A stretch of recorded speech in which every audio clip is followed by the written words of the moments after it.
be an American where at least I know I'm free. And I won't forget the men who died, who gave that right to me, and I gladly stay. This is Wild About Liberty, where the community joins together. Now here's your host, Terry Wild. Thank you so much for tuning in to our program, Wild About Liberty. And we have a great guest today, actually regular on the show that we're happy to introduce you to Fred Vanderhoof. Fred, thanks for coming on. You bet. Thank you for having me. You know, we're starting a new year. We're getting things kind of lined up. And, you know, I think people are just about ready to start paying attention because a lot of people don't. You know, holidays kick in, Thanksgiving, Christmas, and then now all of a sudden everything becomes real. And so give us a little overview. You know, having been the chairman of the Republican Party for so many years, you have your tentacles on a lot of things. What's going on and how do you assess where we are at this point? Sure. Well, I like to talk about the world, some world events as well as national too, as Sure. well as local. But, you know, I read this yesterday that the conservative movement is gaining ground and strength all over the world. There's about 8 billion people in the world, and this article said that there's 4 billion people who will be voting this year, 2024. 4 billion. So half of the world is voting for new leaders, and we are seeing more and more conservative leaders. Argentina, Exactly. and then Netherlands, but Yeah. and then yesterday in Germany, the farmers revolted because of policies that are keeping them from farming correctly and efficiently. And same thing happened in the Netherlands next door. Yeah. But some of these countries, again, 4 billion people will be going to the polls, half of the world's population in this year. Well, you know, we have a distinction in America. They vote again and again and again. Right, yeah, that's right, I read. And they're dead. So, Yeah, that's right, absolutely. yeah. Even dead people vote in Right. America. I know. We're trying to work on that. And by the way, European countries have, like France, for instance, I think they still have a 1-day voting, you know, and I think it's paper pencil 1 day. So Where which we did had we not too go? long ago, right? So How need did we to- get down this road? Yeah, that's a whole nother story. That's a whole nother program. But anyway, we've got Portugal, Austria, and Britain having elections. Bangladesh over by India is having, and so anyway, there's a lot of things going on worldwide, and basically people are getting frustrated at the powers that be, the World Economic Forum, and these people who try to control everything with climate change and other things. They're trying to have control over everybody, the whole world. And so it's not just us. There's a lot of other people like us, conservatives Exactly. in other countries that are going to vote in more conservative leaders. So we can be grateful for that. That's very encouraging. But when you go back a few years, it was, let's just say, just take us back to Reagan. Let's go back that far. So Reagan, Tip O'Neill, the Republicans stood for one thing, the Democrats stood for another thing, a little more liberal and all these different issues. But it was politics. Right. What really amazes me over the past 4 years, when the COVID hit, I think it changed more than just the way we respond to a health emergency. Right. It's really changed everything about how we approach politics. It's no longer just Democrat, Republican. Those two parties don't mean what they used to mean before. Right. I'm shocked at how many people are saying this is beyond politics. It has a spiritual connotation. We're talking evil against good. We're not talking about higher taxes, lower taxes, small government, big government. It's all evil, and it's good. How do you think that came about?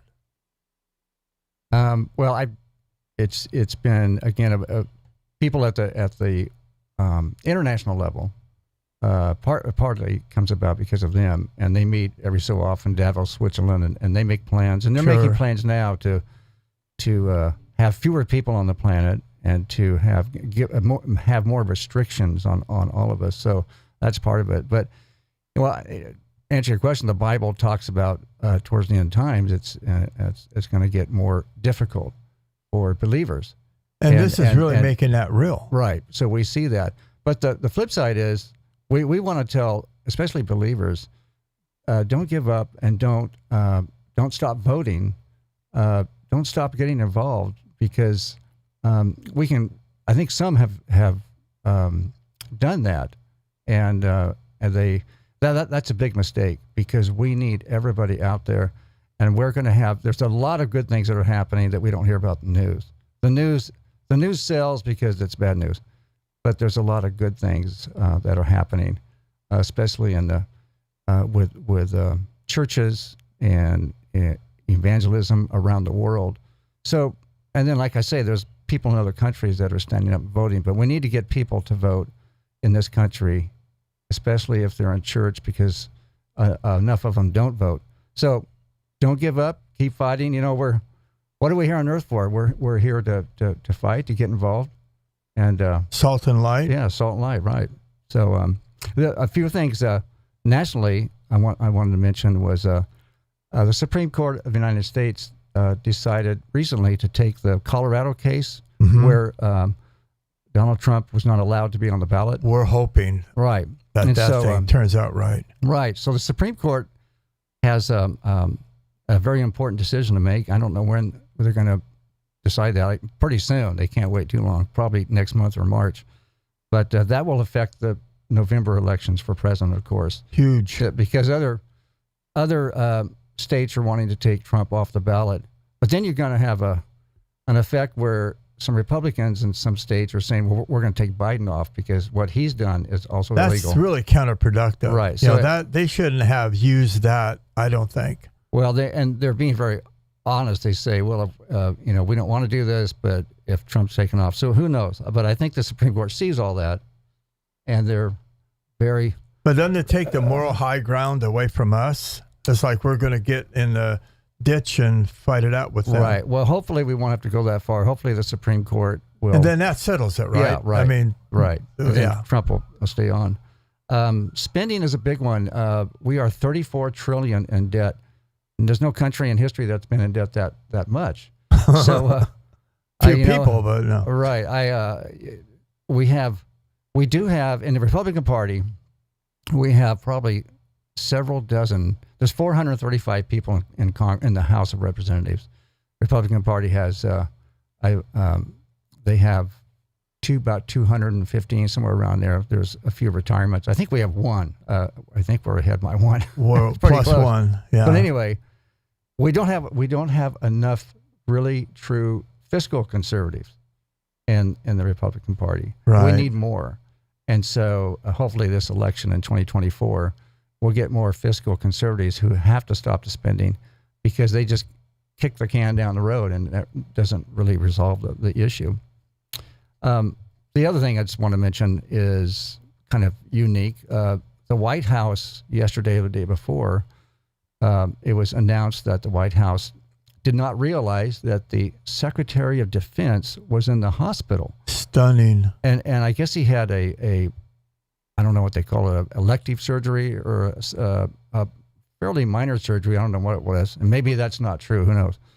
But anyway, yeah, it's stunning with China threatening to take over Taiwan, with a Middle East conflict, and with Israel and Ukraine. Hot war Russia. going on. Right. And so that's really... that is stunning. That evidently President Biden didn't even know that his top guy in the Pentagon was in the hospital for several days. Did you see him doing one of his things? A little confused, disoriented. His wife had to help him. Then another one before that. Right.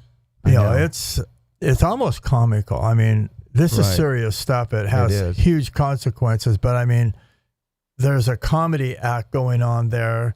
How can this country be run with that going on? And then I love the way Trump handles it, though. He points it out. He's got his sarcasm, Right. but I just like his approach to that. Right. Yeah. Trump always tells the truth. He does it with a little humor, and sarcasm. But he does what he says, and he loves America. So and he's not a typical politician by any means, obviously, but people like that. I like it. Yeah, I do too. So I think Trump's going to run away with it. I don't think that it's going to be close with any of the other Republican candidates. So why is Nikki Haley being propped up so much? Where do you think that's coming from as far as the Republican Party is concerned? I mean, they're really trying to maneuver her in. Well, there's some more. I don't think all of them are in the Republican Party. There are some who are trying to maneuver in, but there's always an element in the Republican Party at the very high level, the national level, that just they don't like Trump, never have, never will, and so they're backing Nikki Haley. It could be. I mean, she knows, she can read the tea leaves. She's not going to make it, but as far as being a president, she may win a few. I don't even know if she's going to win any of the primaries at all. But I doubt it. Yeah, I don't think she is. But sometimes people who run for office do it just to get name recognition so they can run again. Yeah. And DeSantis too, maybe, because this is the last time Trump can run. Because this will be his second term. But she isn't even center of the road. I mean, she's right. Yeah. But there. there's something good about an election when there's debates, because you really get to see what people really believe. Yeah. And we really see what Nikki Haley believes, and some of it is concerning. And then DeSantis is. I think his time will come later down the road, and then others too. So. Well, there's some things going on that they're maybe not unique to politics, because politics has always been kind of a dirty business, a lot of shenanigans, a lot of manipulation and misrepresentation. So that's always been some part of politics. But now it's at another level. I mean, right. we're dealing with an American government, people that are running the country that are pathological liars to the point where I doubt their sanity. I really think they're reprobate. Right. And I don't think we've ever seen that before on that scale. I agree. Yeah. And that's where it becomes, it's sort of like going from a high altitude into outer space, because that's lifted us up into this realm, the spiritual realm, where something's driving that. Yeah. And we're a faith-based organization here. This radio program is a faith-based radio program. We believe in Jesus Christ, his supremacy, his lordship. But something you mentioned before, there is a spiritual component to our lives. It's part of who we are. But we were made by God to be put into a natural environment, natural law. We have to get up every morning, go to work, fill the gas tank. I mean, all these things are things that God made us to do, and how he made us to function. And then the spiritual component really fulfills his whole expectation. You think, why did God make mankind? What is his interest in us? And I think when you get into the religiosity part of it, you kind of lose the real meaning. Mm-hmm. God created us because he wanted a relationship, and then you could describe what all that looks like, but he wants this relationship with us. So we're here to represent him, and we're starting this new year. We're heading towards a critical election period. And so what do you think we can say to get people who are listening and watching us involved and taking this seriously? Look, you can't kick the can down the road anymore. You better get involved. You better take some action and do something about helping get the vote out. How would you frame that? How would you put that to people? Sure. Well, there are so many important things you can do, and they don't cost really any money, and they're extremely important. So wherever you are as a listener, whatever county, whatever state, look up your local candidates who are running, or an organization, and every state has them. Conservative organizations who are helping get out the vote. And getting out the vote is several areas, making phone calls and passing out literature to people who vote. But of the two, passing out literature, going face-to-face is extremely important. And again, it doesn't cost any money. Right. And it just a little bit of time. But going door to door to people who are already registered, and you remind them to vote, because some people are discouraged, and we need to encourage them and say, hey, you get out and vote, and you're going to make a change. And it's really it bears out mathematically, because many of our elections, even for president back in 2000 with Gore and Bush, remember that? It was like 500 votes. Yeah. Separate them, and that's for the whole nation. Yeah, that's so 500 votes. And incredible. Many elections around the United States, whether they're local for school board or city council, or even higher congressional, they're won or lost. We had one right here again for Congress that was won by 500 votes.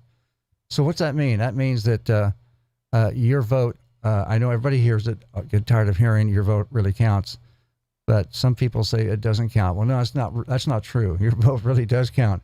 And we need, if every precinct if we could get maybe 5 more votes out of every precinct, for instance, and you take a congressional district that has several hundred precincts, that can win an election quite easily.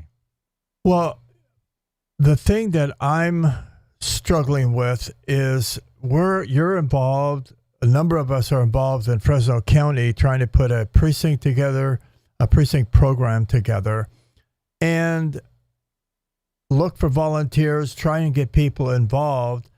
But the stakes are so much bigger now. I mean, this election, this isn't higher taxes, this isn't more expensive gasoline.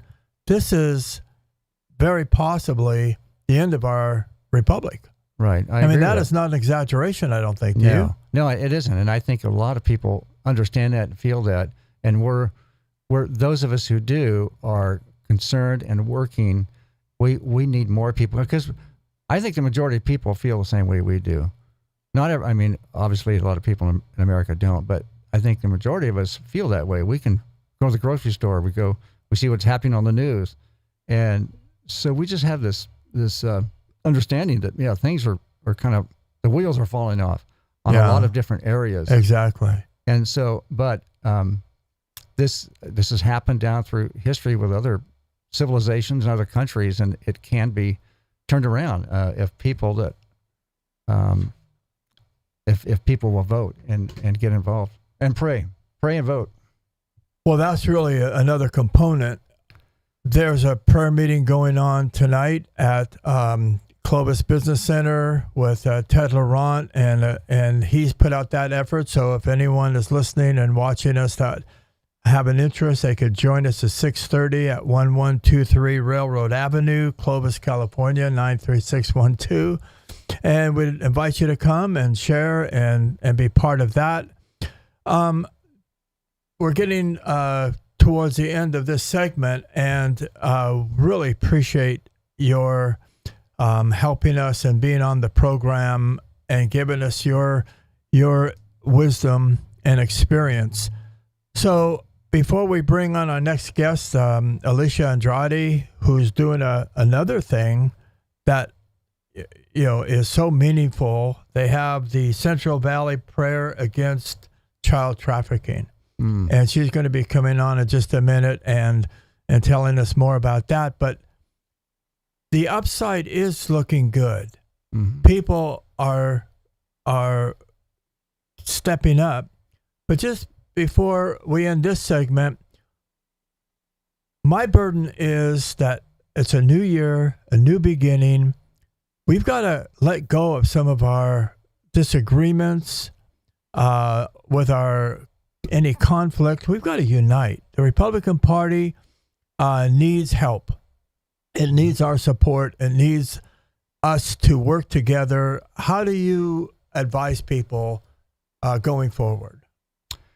I would say get involved, and like you say, there's always a little conflict in whatever group, but be humble and do the best you can, and that's where things really happen. When people work together, it can be done, and so I would say get out there and work. Ask what you can do, like John F. Kennedy said.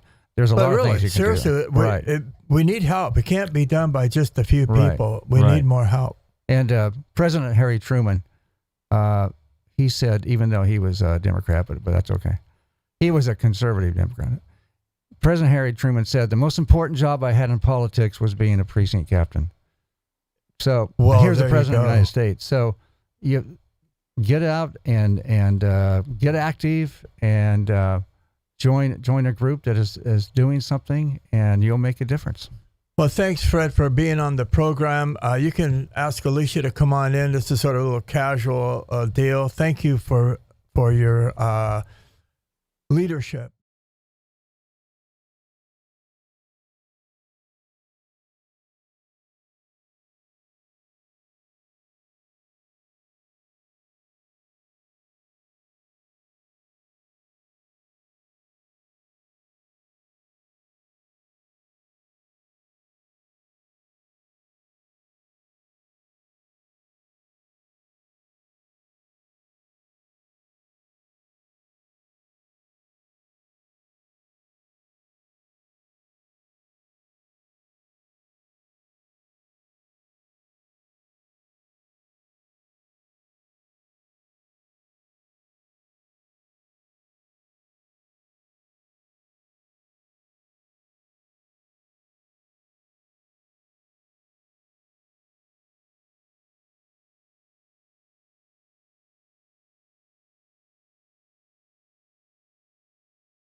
Tuning into our next segment of Wild About Liberty. I'm so happy to introduce Alicia Andrade. And Alicia, you have started an organization that is very, very needed. It's called Central Valley Prayer Against Child Trafficking. Why did you start that organization? We started the organization, first of all, because for me, I viewed some interviews with different people working and involved with child trafficking, and learning about the atrocities done to children was heart-wrenching. And then learning that the Central Valley was a hub for child trafficking in California. Then learning that California has the highest number of child trafficking numbers, in the United States, and then the United States is the number one consumer of child and human trafficking in the world globally. So with that, God just put it on my heart and my prayer partner that we needed to start this prayer ministry, Central Valley Prayer Against Child Trafficking, because we knew it was big, and we knew that the only way that this was going to collapse in the Central Valley, California, and the United States was through the power of prayer, a gift that God has given us to fight the enemy. So we started this, and our mission was from the beginning to unite the body of Christ, to come together across all denominations, races, everything, and to come together in community gatherings and in small groups. And so we've been doing that since June 25th of last year when we began this prayer ministry. And the prayer ministry actually began before the movie Sound of Freedom was released here in the Fresno area. So, and that helped when people saw that movie. They saw the importance. They didn't realize what was happening here locally because that was focused more on the international trafficking. So that's why we started this prayer ministry. In the last segment, I was talking with Fred Vanderhoof, and we're talking about the idea that the whole political scene has shifted, and it's changed and dramatically, where it has become more than politics. We're dealing with our civic issues, our civic responsibilities, and it's always been about better government, lower taxes, lower gas prices, but now it has gone into this other realm. And it's visible where before I don't think it was that visible, meaning the spiritual dimension to what's going on in our everyday life and how God plays a role in the specific areas of our life that have to do with representing and operating our civil government and politics. And for years, it's been frowned upon by Christians not wanting to get involved with religion and politics, but you see the need, and your organization is directly involved in politics because we want to get the right people elected to office. So how do you see that working together? Well, let me give you an example of politics. When we started our prayer ministry, the bill SB 14 had just been rejected at the governor's office and at the state. And we began praying and praying and praying. And we saw the SB 14 bill passed. Senator Shannon Grove thanked us because she believes in prayer and believes in the power of prayer and believed that our prayers were heard. And we believe that too. They were answered because that bill was passed. And now, what was the bill about? The bill was passed. It was anybody caught in with trafficking a minor was usually not spent very little time, if any, in prison or arrest after the arrest. But this bill now, if anyone caught trafficking a minor, when they're caught, they will be arrested and they will be charged with a felony and face up to 25 years or more, up to 25 years in prison. So that was a very, we were excited about that. Huge gain in that for the state of California. because they need to be these traffickers and the perpetrators need to be removed off the streets as soon as possible. Well, you just said something that's shocking. I mean, if it isn't shocking, we got a big problem. That Fresno County is a hub. Central Valley is the hub. Central Valley. Mm-hmm. And people want to know, why is the Central Valley as a hub? And it's primarily our location and the highways that go between the Northern California and Southern California. And the other is that we have a large, we have a large number of immigrants coming in across the border, as you mentioned, or someone has mentioned earlier. They're coming in, and we know they're bringing children in, and coming in across our border. That's one thing. Like I said, we have Maine, so there's a large foreign national population. We have high poverty and crime rates already in California. And what we learned too, is that another reason is that several prominent gangs that are controlling territories here in the Central Valley are funding their operations and criminal activities through the funds they make from trafficking vulnerable populations like the children. They have learned that the drug trade brings much money, but they can traffic a child and get much more money for trafficking a child. So what is it that you're doing, and how would people be involved with you?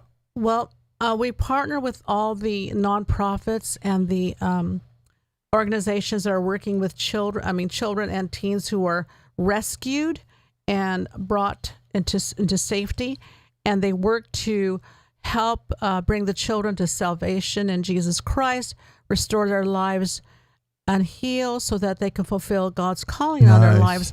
So we're partnering shoulder to shoulder with these organizations, Breaking the Chains, the Central Valley Justice Coalition, and many more. Also, the Fresno EOC Central Valley Against Human Trafficking, and the Fresno Council on Child Abuse Prevention.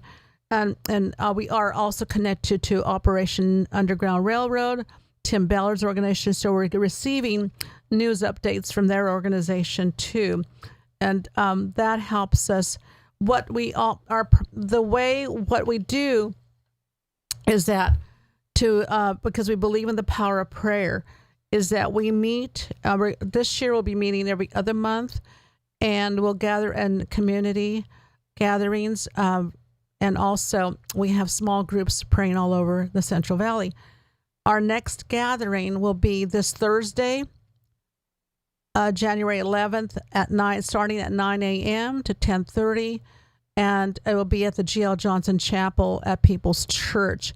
Everyone is invited to come and pray. Our speaker will be Deborah Rush. She is the CEO and founder of Breaking the Chains. Nice. And she'll be speaking, and she has an awesome and incredible testimony, but she'll be sharing more about what's happening in the Central Valley here. Well, most people know here locally where People's Church is, but just where do they find this information? I know you're working on your website. Yes. I wish we had our website ready and up and going, but we don't yet. We're working on that.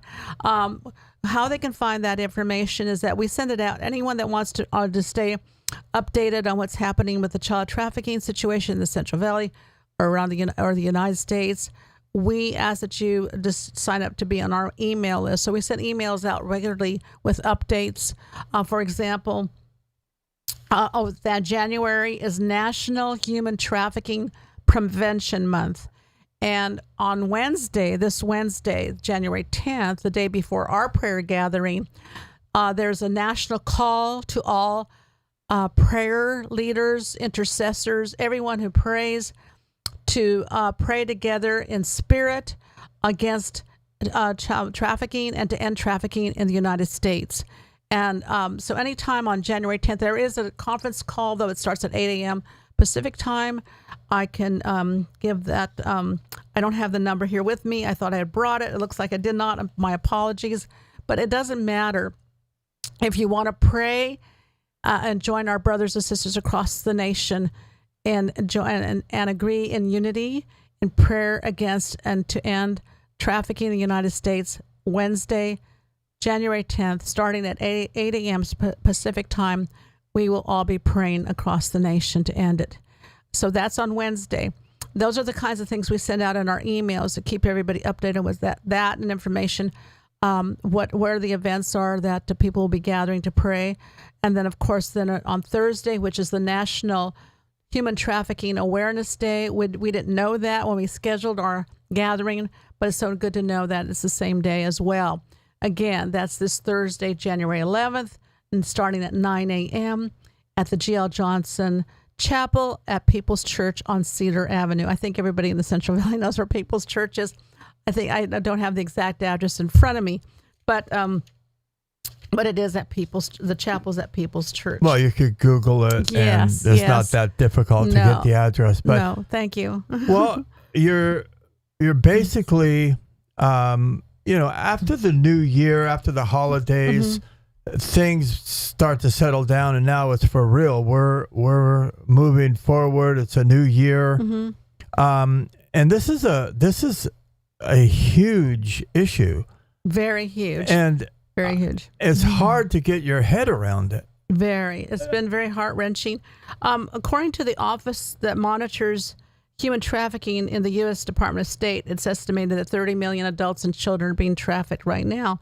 But then UNICEF estimates that there's over 30 million? Well, yes, and then UNICEF estimates there's over 40 million children and adults are being trafficked right now. What does trafficking mean? How do you define that? Trafficking is when someone becomes a victim. There's two types of trafficking. It's labor trafficking or sex trafficking. And the traffickers will use adults. And children, of course. They lure them, they entice them, and then they convince them to work and so on. Those are the adults. The children they lure, and they use various tactics and strategies to lure them. And once they have them caught and they're lured and they're in their possession, they will traffic them sexually. And this is a kidnapping kind of definition, right? Somewhat kidnapping. That I don't know if that's defined by that, but it is a kidnapping. They are taken and against their will against at some their will. point. Yes. However, when they lure them, they're usually using someone to entice them to be involved with this. It could be another teen or someone that just lures them and entices them to come with them, and then they start the grooming and preparation for the sexual trafficking. Well, when did you decide to do this, and what was the reason that you actually said, okay, I'm going to do this, I'm going to start this organization? I was praying months before, since I retired. I said, Lord, I want to do something for you. I want to serve you and break my heart for what breaks yours. And not knowing that, I already have my heart broken for children. I pray for them as well as my prayer partner. But this was different as I was praying that one day. And then after learning about what's done to the children once they're trafficked and just the perversion, the sickness of it all, I just remember weeping. And I just asked God to show me what to do. And that's when he really clearly made it. It was so clear to me that I was to start this prayer ministry. And it's been, we have a lot of people who are so broken and want about this as well. And we've had success at our prayer gatherings, meaning that many people have attended, and we have a very powerful time of prayer. There are groups and small groups all over the Central Valley now praying against child trafficking. We have groups from different denominations like the Catholic Church, the Seventh-day Adventist Church, other denominations who are praying as well. So the more that it's important to, once that people learn how what's happening rather in the Central Valley and how big it is, and the atrocities, then they're inclined to want to definitely, their hearts are breaking as well, because as we believe that these are God's children, and children are a gift from God, and it's just such a horrible.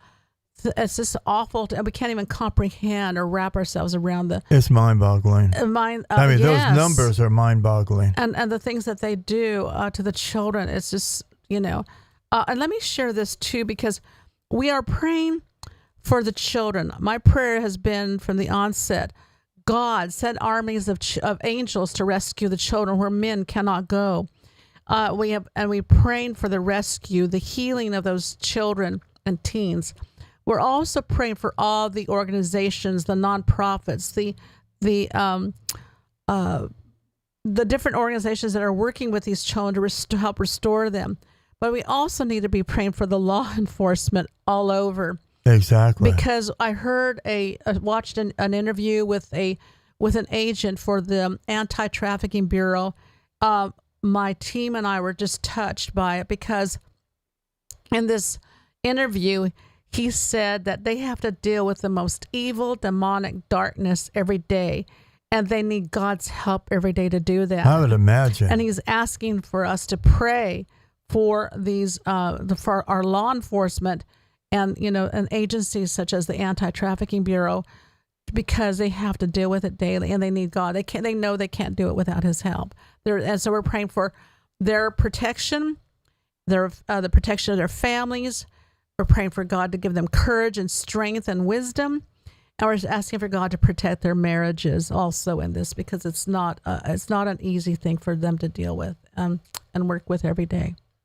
Well, I really appreciate you coming on the program today, and my hope is that you can become a regular guest, and we want to know more about what you're doing. Mm-hmm. We've even talked about you possibly having your own radio show, so that would be great.